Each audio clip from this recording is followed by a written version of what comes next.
নমস্কার বন্ধুরা, আমি রূপা আমার ইউটিউব চ্যানেলে তোমাদের সবাইকে স্বাগত জানাই। আজকের ভিডিওতে আমি তোমাদের দেখাবো 36 সাইজ ব্লাউজের ফর্মা দিয়ে কিভাবে 38 সাইজ ব্লাউজ কাটিং করতে হয়।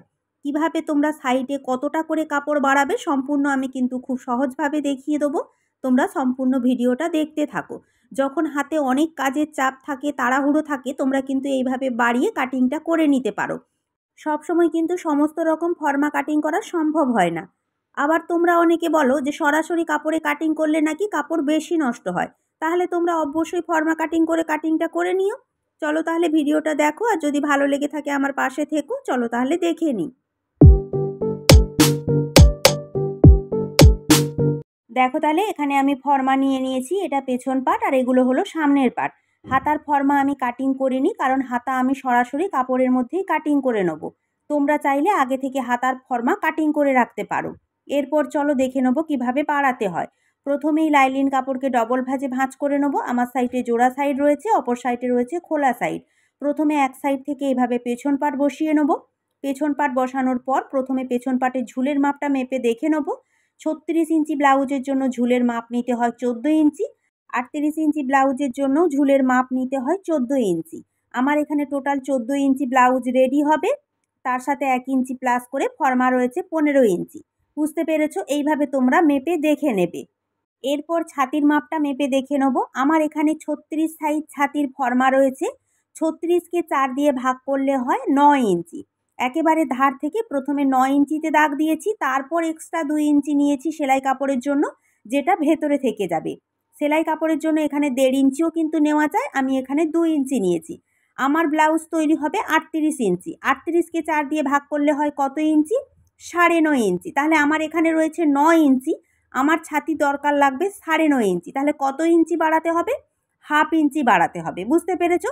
তাহলে সাইডে আমাকে হাফ ইঞ্চি বাড়াতে হবে। যদি তোমরা সাইডে 1.5 ইঞ্চি কাপড় রাখো তাহলে কিন্তু তোমাদেরকে আর বাড়াতে হবে না। আর যদি সাইডে 2 ইঞ্চি কাপড় এক্সট্রা রাখো সেলাই কাপড়ের জন্য, তাহলে তোমরা সাইড থেকে হাফ ইঞ্চি বাড়িয়ে নেবে। এইভাবেই কিন্তু প্রথমে তোমরা মেপে দেখে নেবে।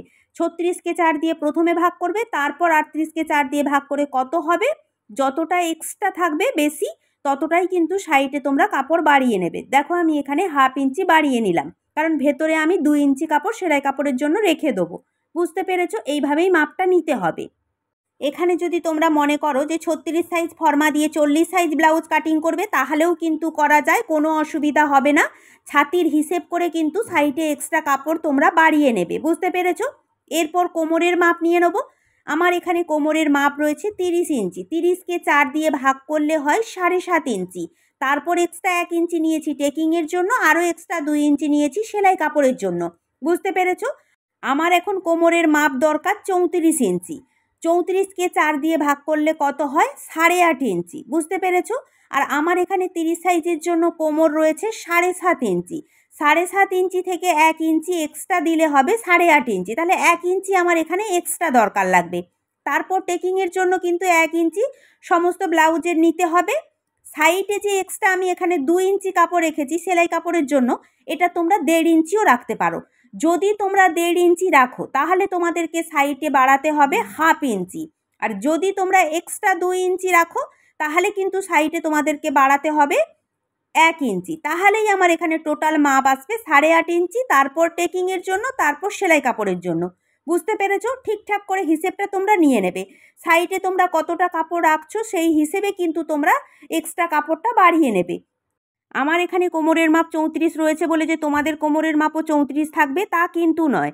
তোমাদের ফরমাতে কোমরের মাপ কত রয়েছে এবং তোমাদের কোমরের মাপ কত দরকার ঠিকঠাকভাবে মেপে কিন্তু হিসেব করে তোমরা সাইডে কাপড়টা বাড়িয়ে নেবে।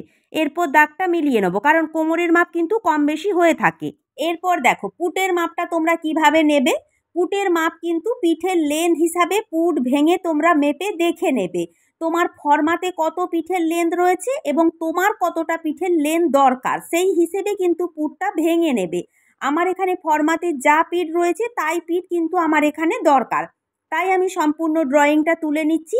তোমরা কিন্তু সঠিকভাবে পিঠের লেন্থ হিসাবে কতটা বড় হচ্ছে কিংবা কতটা ছোট হচ্ছে সেই হিসেবে মেপে দেখেই কিন্তু পুটের মাপটা কম বেশি করে তোমাদেরকে নিতে হবে। বুঝতে পেরেছো?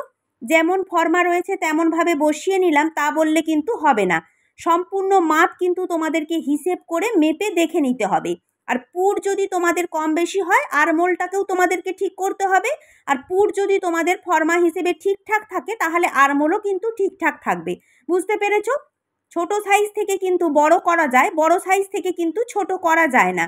কারণ ছোট সাইজে খাপের মাপ ছোট হয়, বড় সাইজে খাপের মাপ কিন্তু বড় হয়। বড় সাইজ থেকে ছোট সাইজ করতে গেলে কিন্তু খাপ তোমাদের ঠিকঠাক আসবে না, বডিতে কিন্তু ফিটিংসও হবে না। এটা কিন্তু তোমরা মাথায় রাখবে। বুঝতে পেরেছো? চলো তাহলে পেছন পার্টের আমার ড্রয়িং কমপ্লিট হয়ে গেছে। এরপর সামনের পার্টগুলো রেডি করে নেব। দেখো তাহলে সামনের পার্টের ফর্মাগুলো আমি এক সাইড থেকে বসিয়ে নিয়েছি। প্রথমে এস পার্ট বাড়িয়ে নেব। এস পার্টের সাইডে কাপড় বাড়াতে হবে।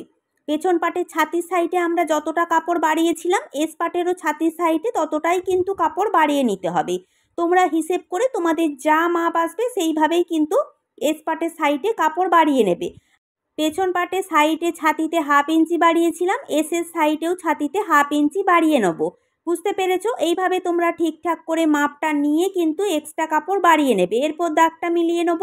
এরপর যেমনভাবে এস পার্ট রয়েছে তেমনভাবে ড্রয়িং তুলে নেব। আর কোথাও কিন্তু কোনো কিছু বাড়াতে হবে না। এরপর বাড়িয়ে নেব এল পার্ট। এল পার্টের হিসেবটা কিন্তু কোমরের হিসেবের মাপ করে তোমাদেরকে নিয়ে নিতে হবে। এখানে যে ফর্মা রয়েছে তার কোমর কত রয়েছে এবং তোমার কোমর কত দরকার লাগবে সেই হিসেবে মাপটা নিয়ে নেবে। আমার ফর্মার কোমর রয়েছে 30 ইঞ্চি, তাকে 4 দিয়ে ভাগ করলে হয় 7.5 ইঞ্চি, আরও এক্সট্রা 2 ইঞ্চি নেওয়া ছিল সেলাই কাপড়ের জন্য। আর আমার এখানে কোমর দরকার লাগবে 34 ইঞ্চি, তাকে 4 দিয়ে ভাগ করলে হয় 8.5 ইঞ্চি, আরও এক্সট্রা নিয়ে নেবো 2 ইঞ্চি সেলাই কাপড়ের জন্য। তাই আমি এখানে এলিটের সাইডে 1 ইঞ্চি বাড়িয়ে নিয়েছি। তোমরা যদি সেলাই কাপড়ের জন্য 1.5 ইঞ্চি রাখো তাহলে এলিটের সাইডে 1/2 ইঞ্চি বাড়িয়ে নেবে। বুঝতে পেরেছো? এস পার্টের সাইডে পেছন পার্ট এবং এলিট তিনটেই বাড়ানো কমপ্লিট হয়ে গেছে। এরপর 1 নম্বর পার্ট 2 নম্বর পার্ট যেমন রয়েছে তেমনই থাকবে, কারণ 36 সাইজের জন্য খাপের মাপ যা নিয়েছি 38 সাইজের জন্য খাপের মাপ কিন্তু একই রকম হয়, তাই কিন্তু আমাদের এই দুটো পার্ট একই থাকবে। যদি তোমরা এটাকে 40 সাইজ করতে চাও তখনই কিন্তু তোমাদেরকে খাপের মাপ বাড়িয়ে নিতে হবে।